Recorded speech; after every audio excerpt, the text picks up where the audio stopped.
Very late one night in 2004, a woman in Connecticut pulled into the driveway of a house that had just been put on the market for rent. She didn't know if the owner was home or not, but she figured even if they were, they probably wouldn't care if she just quickly walked around the outside of their property and then left. So, after turning her car off, she hopped out of the vehicle and began walking down the driveway toward the dark backyard. But before getting there, she stopped because something on the ground was staring up at her. But before we get into today's story, if you're a fan of the strange, dark, and mysterious delivered in story format, then you've come to the right podcast because that's all we do, and we upload twice a week, once on Monday and once on Thursday.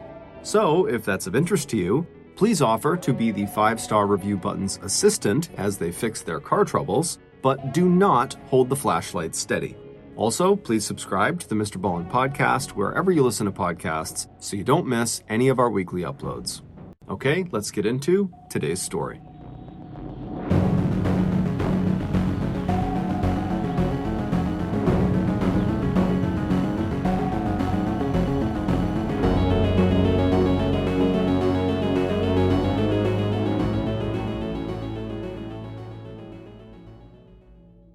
It was early March 2004, and Dr. Eugene Malov was a man who had just received very good news. As the scientist headed from his home in Pembroke, New Hampshire, to his small publishing company located just 7 miles away in Concord, he looked out the window of his dark green Dodge Caravan minivan.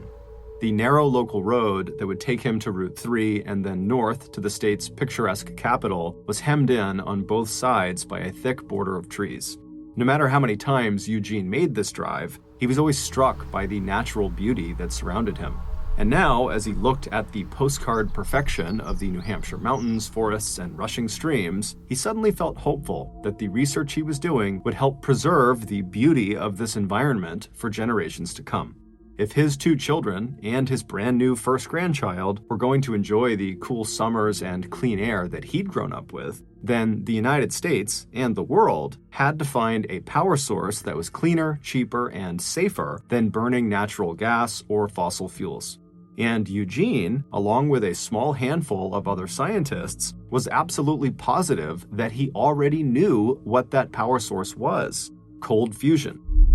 Also known as low-level nuclear reaction, cold fusion is a revolutionary way to create unlimited energy by forcing a nuclear reaction to take place at room temperature and under normal pressure.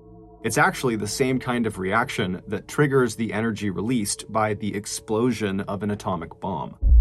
The very good news that Eugene had read that morning was in an email from a high-profile science writer saying that the U.S. Department of Energy had finally agreed to review all the research and evidence supporting cold fusion as a viable energy alternative that should be funded and studied at the government level. Although the upcoming review was not yet public knowledge, Eugene knew that the implications were potentially huge, because up to that point, cold fusion was mostly ridiculed as being a foolish idea straight out of a science fiction novel.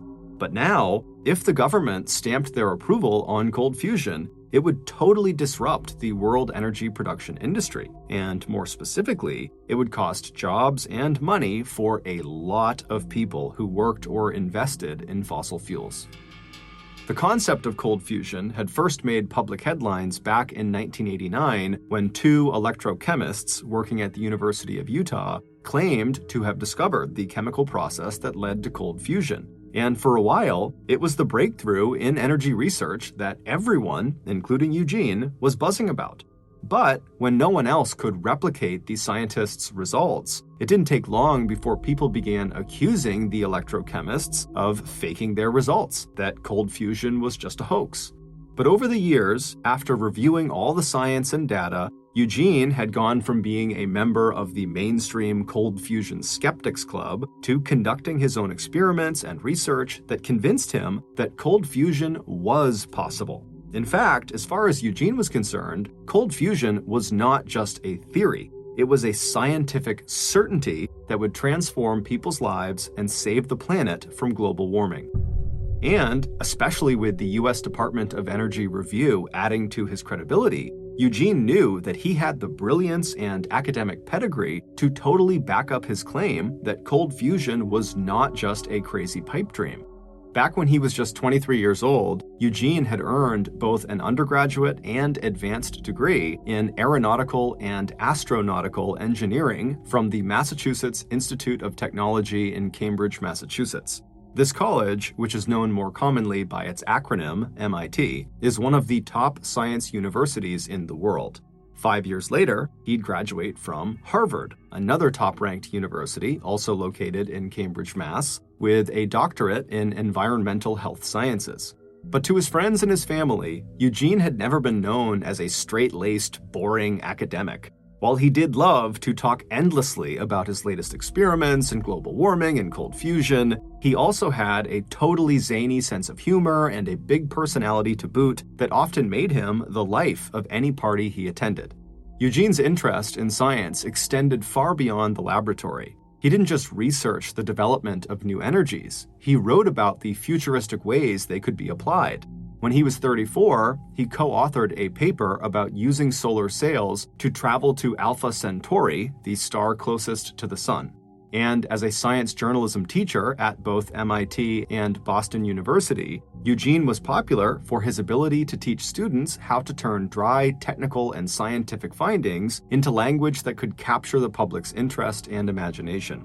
In fact, in 1987, because of his acclaim as a scientist who was also a gifted writer, MIT offered Eugene the job of becoming the university's national and local media contact for MIT research, and the chief science writer and director in charge of reporting on all MIT research for the MIT University newspaper, Tech Talk. And during all that time, Eugene continued focusing his energy and genius on what had become his personal crusade, exploring and understanding cold fusion. So 4 years later, in 1991, it did not come as a big surprise to his fellow scientists and colleagues when Eugene published a book on cold fusion that was nominated for a Pulitzer Prize, one of the most coveted awards in literature. What did surprise the scientific community was Eugene's decision, also in 1991, to resign from his high-paying job at MIT and to accuse the prestigious university of deliberately hiding cold fusion data so it could protect its reputation and its funding for more conventional nuclear fusion research. After leaving MIT, Eugene totally embraced his new role as an outsider, a highly respected and credentialed scientist and writer who challenged his more traditional and mainstream colleagues to push the limits of invention and theory. He began working as a consultant to U.S. corporations and investment firms doing research and development in cold fusion. In late 1994, he founded his own magazine called Infinite Energy, and with the money from an anonymous donor, he also set up his own nonprofit organization called New Energy Foundation that built a laboratory for testing new technologies. In 1998, Eugene was the technical advisor for the Hollywood thriller The Saint that centers around the theft of a newly discovered formula for cold fusion. Now, in 2004, as Eugene drove along the beautiful New Hampshire country roads, he was known not only for his brilliance and unconventional career path, but for his outspoken and sometimes combative criticism of big oil and the mainstream energy science community. As Eugene turned right onto New Hampshire Route 3, the narrow highway that would take him the rest of the way to his office in Concord, he'd already decided on the headline for the article he'd be writing for the May-June issue of his magazine, Infinite Energy.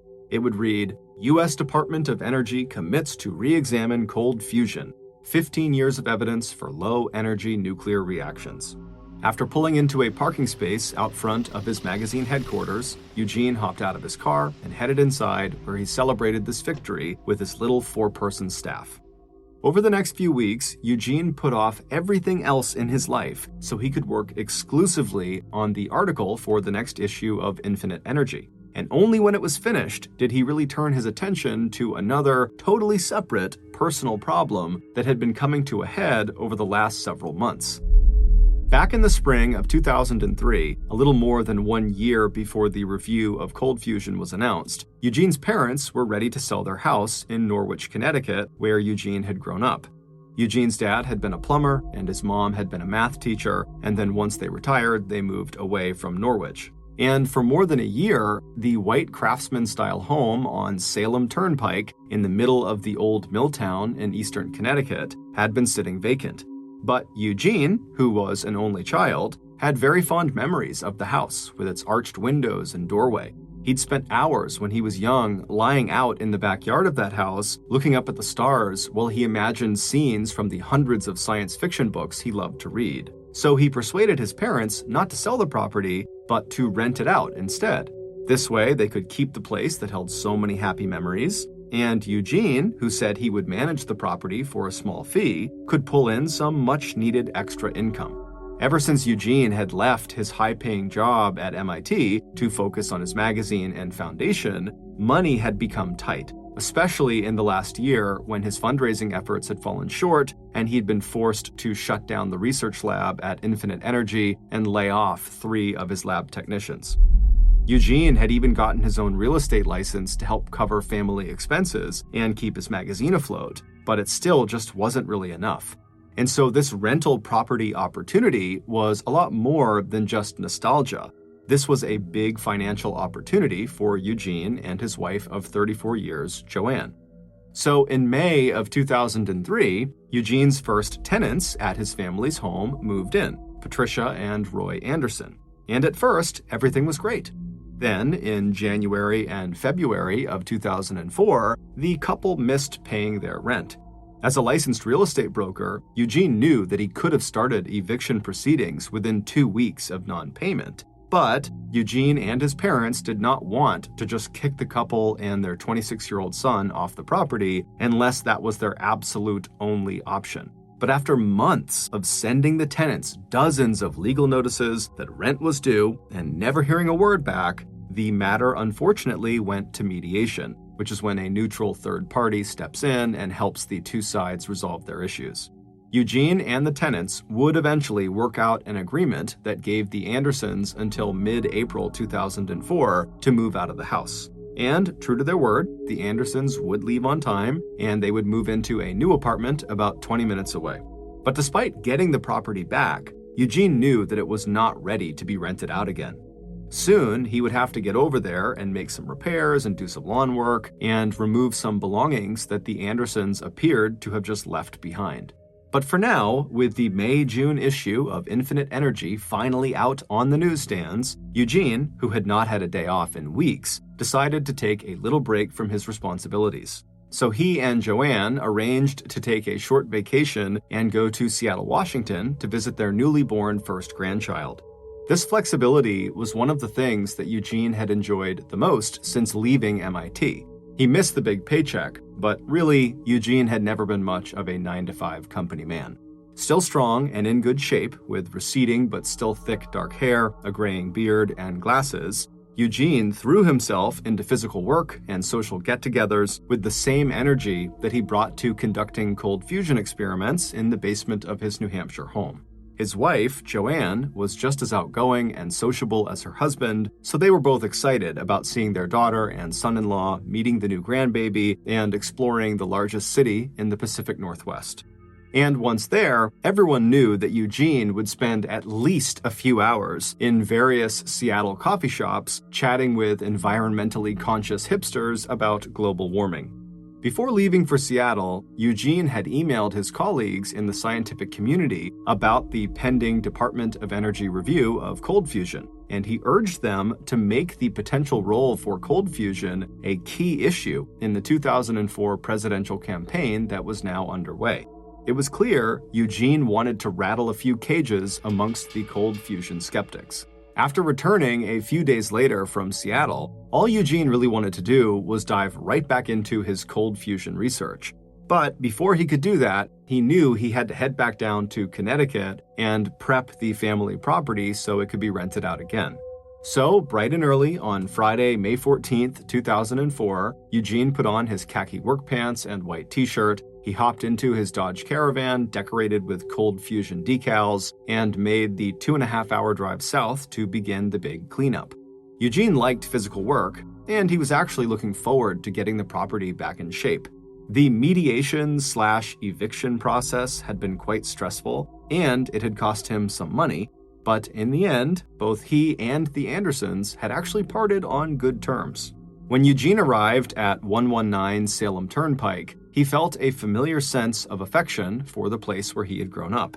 The house was set close to the road, and the road was now a lot busier since he was a kid. And then as he kind of looked around, he felt a little pang of regret that so many of the houses on the block that he had grown up with had given way to fast food restaurants and shabby strip malls.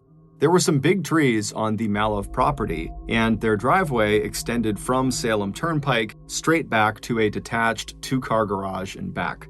Once in the backyard, the house itself blocked the view of the street and muffled the sound of traffic. It was actually one of the property's best selling points, that the backyard felt much more private than the location of the house suggested. Eugene turned his car into the driveway and drove down it until he came to a stop right in front of a big green dumpster that he had rented that was positioned right outside of the garage. After getting out of his car, Eugene walked over to the back door of the house, he unlocked it, and went inside to use the first-floor bathroom. Afterwards, he went back outside, tossed his empty coffee cup into the dumpster, and then he made his way into the detached garage to start clearing it out. Over the next couple of hours, Eugene threw a lot of the junk in the garage out into the dumpster, he cut the grass, and he got a chance to chat with the next-door neighbors and put out the word that, yes, they were looking for some new tenants. Eventually, Eugene went back inside of the house and began removing some of the random possessions that the Andersons had left behind. By mid-afternoon, Eugene had called his wife, Joanne, to let her know that he was making good progress, but there was still a lot to do, and so he probably would not be back until at least 9 p.m. It was late afternoon when Eugene, who was working in the back of the house by this point, heard a car pull into the driveway. From where he was standing, he couldn't see the car because the house was blocking his view, so he just stopped what he was doing and listened for a second. A second later, Eugene heard two car doors open and then slam shut in the driveway. Eugene likely believed these were people who had maybe seen his for rent sign, which was out front, and they were just looking for more information about the property. So Eugene made the short walk from behind the house over to the driveway, and when he turned the corner and looked up the driveway toward this new parked car, he had to squint because the sun was beaming down on his face.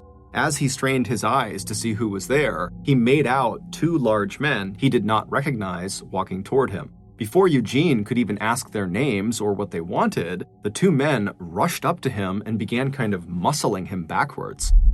As they did this, they told Eugene very clearly why they were there, at which point Eugene, who's kind of stumbling backwards, began yelling for them to stop and to just leave, but the two men did not leave. Instead, they continued to press and muscle him backwards until Eugene was out of sight of the driveway and the main road. Several hours later, at around 10 p.m., Eugene's wife, Joanne, who was at their home in Pembroke, New Hampshire, 2.5 hours away to the north, received a call from a woman who identified herself as Demetrius Granger. The woman was down in Norwich, Connecticut, and while driving along the Salem Turnpike, she'd seen a house with a for rent sign out front, and she called the number, which was Joanne's phone number. She apologized for the late call, but she wanted to know if it was possible to maybe have a look at the property that night. Joanne had not heard from Eugene since their last call several hours earlier, and since he wasn't back yet, she had just assumed he was still at the house working. So she gave Demetrius a description of her husband and his vehicle and told her that if Eugene was still there, she was sure he'd be happy to show her around. About 40 minutes later, Demetrius arrived outside of 119 Salem Turnpike. She didn't see a Dodge Caravan in the driveway, and so she figured Eugene must have left to go back to New Hampshire. But she decided, since she was there, she would still like to just hop out and maybe get a better look at the outside of the property. So she pulled into the driveway, she parked her car, and she got out and began walking down the driveway toward the back of the house. But after walking only a few steps, she suddenly stopped. Then, with her hands shaking, she pulled out her cell phone and she dialed 911.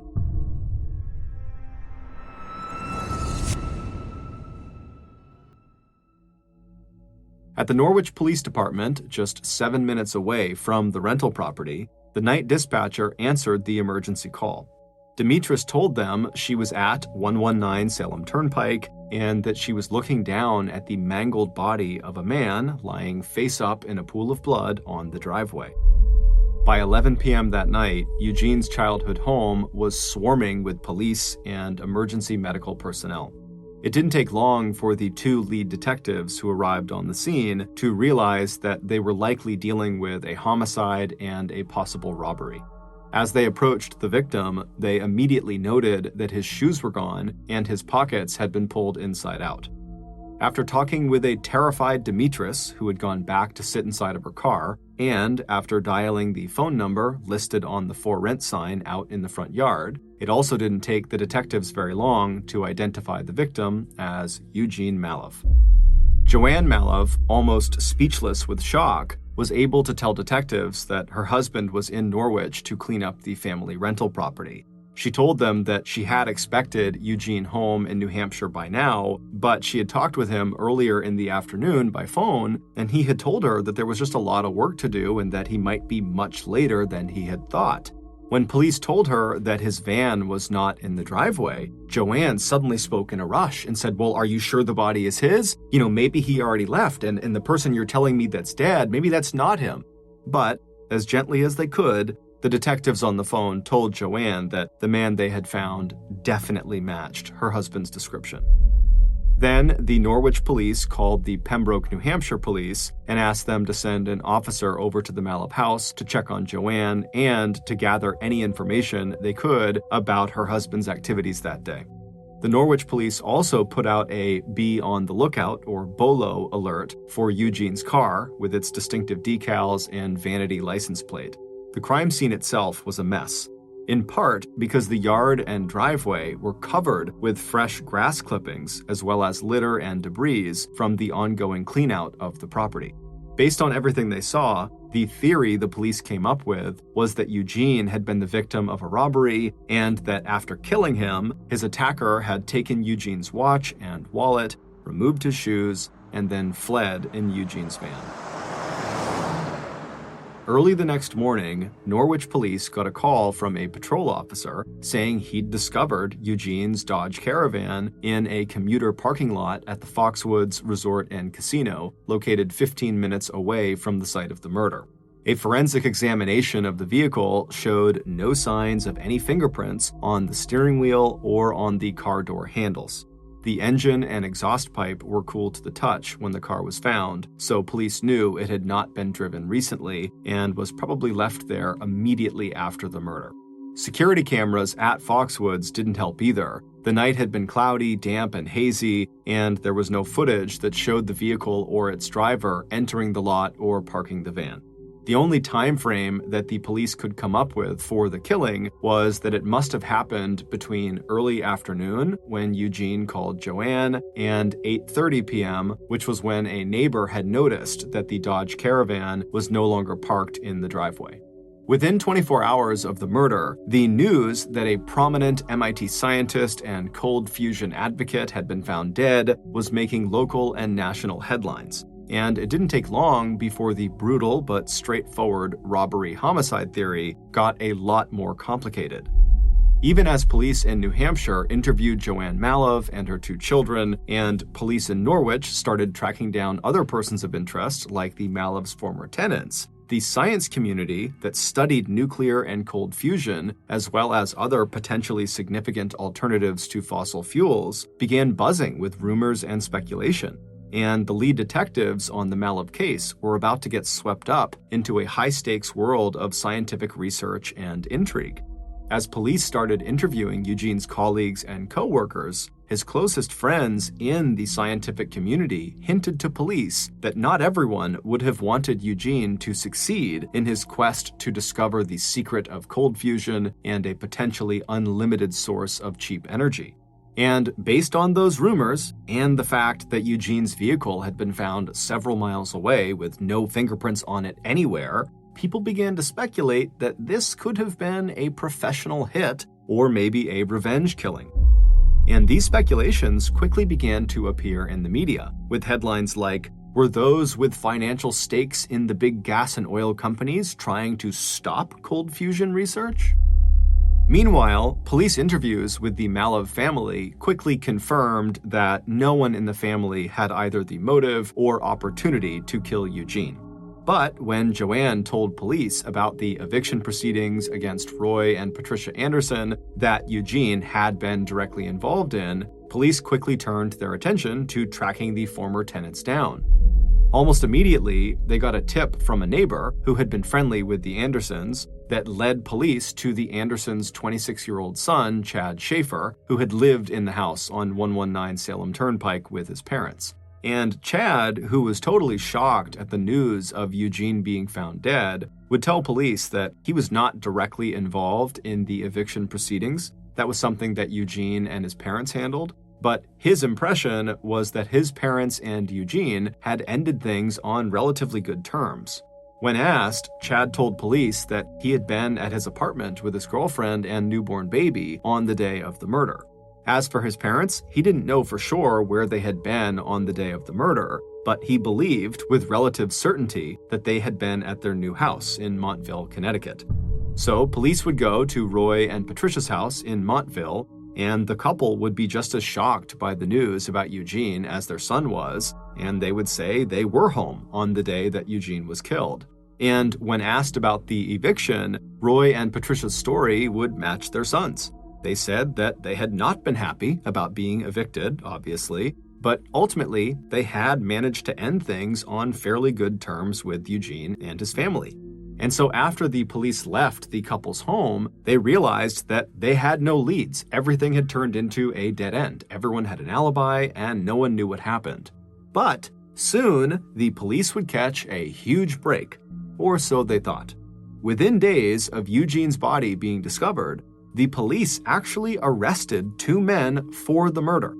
The men had been on a drug-fueled burglary spree in the Norwich, Connecticut area at the same time that Eugene was killed, and so they seemed like the perfect suspects. But after being held in jail for 4 years, it would turn out the state's forensic lab had actually mishandled a key piece of evidence, falsely linking the 2 burglars to the homicide. While the 2 men would go on to be tried in court for their burglary spree, the state had no choice but to drop the murder charges against them and apologize. But that mistake was much more than just embarrassing for law enforcement. It meant that for the last 4 years that they were focused on the wrong suspects, the police had done nothing for Eugene's murder. They had not investigated anything else. They believed they had their suspects. And so now Eugene's murder was just a cold case. But in November of 2008, which was right after the 2 wrong suspects were released, the state of Connecticut formed a special cold case task force of state and local law enforcement personnel that began aggressively reinvestigating Eugene's murder. 3 months later, they held a press conference announcing that they were now offering a $50,000 reward to anyone from the public who came forward with information that would lead to Eugene's killer. While the task force declined to give any details about their new investigation, Detective Jim Curtis told reporters that during their first 3 months on the case, they had already come up with at least one very promising lead. The news of the possible lead and the $50,000 reward electrified the scientific community. Even researchers and scientists who had disagreed with Eugene about cold fusion had soon realized that his death had left a huge void inside the field of new energy research. And Eugene's friends and his staff at Infinite Energy, who had managed to keep Eugene's publication afloat even after his death, had not only missed him and his brilliant mind, but they also just wanted answers. Who killed Eugene and why? The big new lead that Detective Curtis had referred to during the press conference related to a particular set of keys. On the night of May 14, 2004, which was the night Eugene was found, the police would immediately notice that the entire property was covered in grass clippings from when Eugene had cut the grass earlier. There were clippings still clumped up on the grass, the clippings were out on the driveway, they had blown into the garage and out into the street in front, and all the litter and debris that was scattered around the property from the clean out of the house. That too was covered in grass clippings. But there was a set of keys that had a distinctive plastic tag attached to them that had a picture of the sun on it, as well as the name Brittany on the keychain, that were found near Eugene's body, but these keys did not have a single blade of grass on them. Instead, it looked like they were dropped on top of some loose clippings, meaning they had to have been dropped later in the night, well after Eugene had cut the grass. And so maybe these keys were not Eugene's. Maybe they were the killer's keys, and they had accidentally dropped them during the attack. But despite this very promising lead, the police got nowhere with it. Then, roughly 1 year later, in May 2009, a mother of 3 young children, enticed by the $50,000 reward, walked into the Norwich Police Department and announced that she had information about the Eugene Mallove case. The story she would tell police would not only lead them to discover who owned those distinctive keys, but also her story would completely break the murder case wide open, and it would turn out Eugene's murder had nothing to do with cold fusion. Based on what this woman said and the subsequent police investigation, here is a reconstruction of what really happened to Eugene Mallove on the evening of May 14, 2004. On the morning of May 14, 2004, Eugene packed his dark green Dodge Caravan with folded up moving boxes and bags of rags and cleaning supplies, and then he headed south from his home in Pembroke, New Hampshire, to his childhood home 2.5 hours south in Norwich, Connecticut. He wished now that he had made more in-person visits to the property since renting it out a year ago to the Andersons, because not only had the Anderson family stopped paying rent, but they had also stopped treating the property with any respect. When they finally moved out after the mediation and the eviction, the place had become a total eyesore in the neighborhood. At one point, there were 2 non-working cars on the front lawn, and even though the Andersons did remove them when they left, they did not remove all the remaining extra car parts and bike parts that were all over the lawn, and there was just lots of trash and other debris basically strewn across the entire property. And to top it all off, Eugene would learn that the Andersons had been subletting out the basement of the house to help pay their $1,000 a month rent, which had resulted in a steady stream of kind of sketchy people coming in and out of the house that also did not treat the property with respect. And so when Eugene arrived at the house that morning, his plan was just to go in there and throw away anything the Andersons had left behind. After parking in the driveway in front of the dumpster, Eugene took a quick bathroom break inside of the house before going back outside into the garage to start throwing away whatever was inside of there. Over the next couple of hours, as he did this, he periodically glanced out the front doors of the garage up the driveway to Salem Turnpike, where he could see the curious glances from pedestrians and drivers, some of whom slowed down as they passed by the house to see what he was doing. Eugene likely didn't think much of them and just kept doing this big clean-out. However, what Eugene didn't realize was that one of those passerbys was a relative of the Andersons, and they didn't really know the full picture of what was going on. And so when they saw Eugene throwing away all of the Andersons' stuff, the relative pulled out her cell phone and called Patricia and Roy Anderson to tell them what was going on. A few minutes later, as Eugene was peacefully going about his work, across town at an apartment on Chestnut Street, Patricia and Roy's son, 26-year-old Chad Schaefer, and his 24-year-old girlfriend, Candace, heard Chad's phone ringing. He picked it up, but before he could even say hello, he heard his mother's angry voice. She had just gotten the word from that relative that Eugene was at their old rental throwing out the Andersons' belongings, and she was furious. She had been telling Chad for weeks to get over there and clean out the rest of their stuff, but clearly he had not done that. And so now she demanded that her son get over there and take care of this situation. Chad initially did not do anything. But as he sat there, he started to think about what he might have accidentally left behind at the property that now might get thrown away. And so eventually he decided he would head over and talk to Eugene. But before he headed over there, he decided he needed help from his cousin, 31-year-old Mizelle Brown, who was well known to Norwich police and who had a past history of drug offenses. Mizelle arrived out front of the Chestnut Street apartment late that afternoon. On his way out the door of his apartment to go out and meet Moselle out on the road, Chad grabbed his own set of car keys from a hook and stuffed them into his jacket pocket. A few minutes later, the two men were in Moselle's car driving over to 119 Salem Turnpike. Once they arrived at the house, they turned into the driveway and they parked behind Eugene's van. As the two big men got out of the car and slammed their car doors shut, they saw Eugene step out from behind the back of the house into the driveway, and he was kind of shielding his eyes with his hands, and his face showed no sign that he recognized either of them. The two men wasted no time and walked right up to Eugene and began crowding into his personal space, kind of forcing him to start stepping backwards. But despite how intimidating this was for Eugene, when Moselle and Chad told him who they were and that he had to stop throwing their stuff out right now, Eugene was immediately defiant and said, "No, you had your chance to claim your stuff, you didn't, now leave." But instead of leaving, Chad stepped forward and threw the first punch in what would become a violent struggle that left Eugene's blood spattered on the side of his childhood home, on the garden hose lying across the backyard, on the doors of the cars parked in the driveway, and on the side of the green dumpster. When Eugene finally fell to the ground face first, Chad and Moselle took turns beating him literally into the ground with a metal pipe they found on the floor of the garage.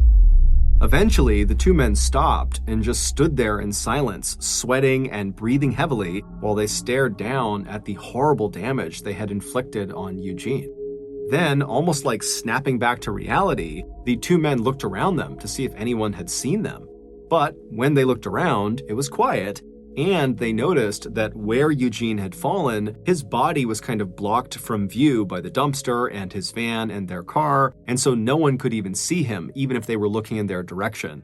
And so the two men, satisfied they were in the clear and that they would not get caught, they just casually hopped back into their car, they backed out of the driveway, and they drove back to the apartment on Chestnut Street. When Chad and Moselle walked through the front door, Chad's girlfriend, Candace, immediately saw their clothes were covered in blood. But before she could absorb what the two men told her, that they had, quote, beat the shit out of their landlord, the two men told Candace that she now had to come with them and help them make their murder look like a robbery. Candace put her newborn baby in the crib, and then she, Chad, and Moselle left the apartment and returned to 119 Salem Turnpike. But when they got there and they parked in the driveway and approached Eugene's body, Chad and Moselle were stunned to find that Eugene was still alive. He was still breathing. When they rolled him over, Eugene opened his eyes and looked up at his attackers and began pleading with them to help him as the blood began to spill out of his mouth. As Candace started to back away, Moselle reached out and caught her by the arm and dragged her back to Eugene's body, and Chad pushed the metal pipe they had used earlier to beat Eugene into Candace's hands. And then Chad pointed at Eugene and said, "Hit him."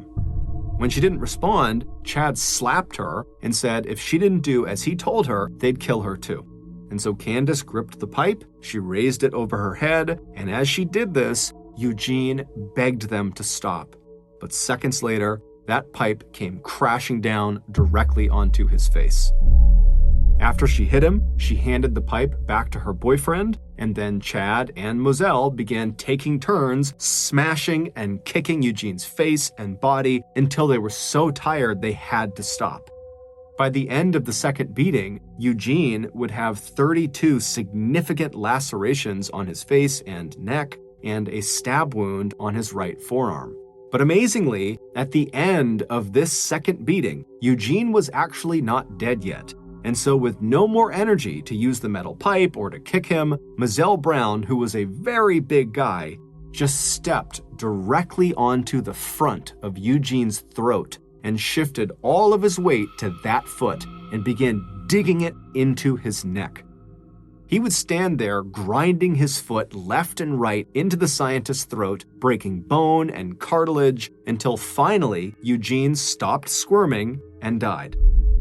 After Moselle climbed off of Eugene's neck, the trio staged the scene to look like a robbery, taking Eugene's wallet, wedding band, watch, and digital camera. Then the men gave the keys to Eugene's van to Candace and told her to drive the van to the parking lot at Foxwoods Casino, where Chad's stepfather worked, and to make sure she wiped any of her fingerprints off of the car's steering wheel and door handles. Later that night, after Chad and Mizell picked Candace up at Foxwoods, the three would go back to the Chestnut Street apartment. Before Mizell left, all three of them stripped off their bloody clothes, which Candace bundled into a laundry basket for washing later. Candace stuffed the items they had stolen from Eugene into a box that she shoved into the back of a closet and then later burned. When Norwich police arrived at the Chestnut Street apartment the day after the murder to question Chad about his possible involvement in Eugene's murder, Chad and Candace gave each other alibis, and Chad was highly cooperative, giving police the address of his mom and stepdad. It wouldn't be until later that day that Chad would realize he had dropped his car keys at the scene of the crime. Those were the distinctive keys with the plastic tag and the name Brittany on the keychain that the cold case task force had zeroed in on for not having grass clippings on them. The name Brittany was the name of Chad's daughter from an earlier relationship with an ex-girlfriend. In 2009, when billboards went up around Norwich advertising a $50,000 reward for any information that led to Eugene Malov's killer, Candace's good friend, Jill Sebastian, suddenly felt inclined to talk. So she was the woman who had gone into the Norwich police station and said she had information about the murder. It would turn out Jill had seen that bundle of bloody clothes at Candace's apartment around the time of the murder. Not only would Jill's boyfriend, Keyshawn Delavan, confirm Jill's story, but he also told police that he had personally heard Chad and Mizell boast about beating the Andersons' ex-landlord to death. The couple also told police that Chad and Mizell had been selling crack cocaine out of the Malov rental property, and that when they heard that Eugene was doing a clean-out, they started to worry that he might find some of those drugs in the garage. And so when they went over there, they really needed Eugene to stop. Once police brought Candace in for questioning and offered her a plea deal in exchange for her cooperation, Candace would identify the keys found at the crime scene as belonging to Chad. She also described Mizell's involvement, as well as the role she herself had played in the murder. After being entered into the witness protection program along with Jill and Keyshawn, Candace agreed to testify against Chad and Mizell. In 2008, 4 years after Eugene's death, the Malov family house at 119 Salem Turnpike in Norwich, Connecticut, was torn to the ground. 4 years after that, on April 20th, 2012, Chad Schaefer pled guilty to first-degree manslaughter and accessory to third-degree robbery and was sentenced to 16 years in prison. 2.5 years after that, on October 24th, 2014, Mizell Brown was sentenced to 58 years in prison. And about 7 months after that, on May 27, 2015, Candace Foster, who served 4 years and 10 months in prison while awaiting trial, pled guilty to hindering prosecution and tampering with evidence and was sentenced to 5 years probation. Back in December of 2004, 7 months after Eugene was killed, the Department of Energy would finally release its report on their review of cold fusion research. While they stopped short of endorsing cold fusion as a viable energy source, they did recommend that funding agencies should entertain individual, well-designed proposals for experiments involving cold fusion. According to a close colleague of Eugene Malov, while the report certainly fell short of what Eugene expected, the colleague believes Eugene still would have welcomed even the smallest steps along a new scientific path into the future. Thank you for listening to the MrBallen podcast. If you got something out of this episode and you haven't done this already, please offer to be the 5-star review button's assistant as they fix their car troubles, but do not hold the flashlight steady. Also, please subscribe to the MrBallen podcast on Spotify, Apple Podcasts, Amazon, Google, and anywhere else you get your podcasts. This podcast airs every Monday and Thursday morning, but in the meantime, you can always watch one of the hundreds of stories I have posted on my YouTube channel, which is just called MrBallen. If you want to get in touch with me, please follow me on any major social media platform and then send me a direct message. My username is just @MrBallen, and I really do read the majority of my DMs. Lastly, we have some really cool merchandise, so head on over to shopmrballen.com to have a look. So that's going to do it. I really appreciate your support. Until next time, see ya.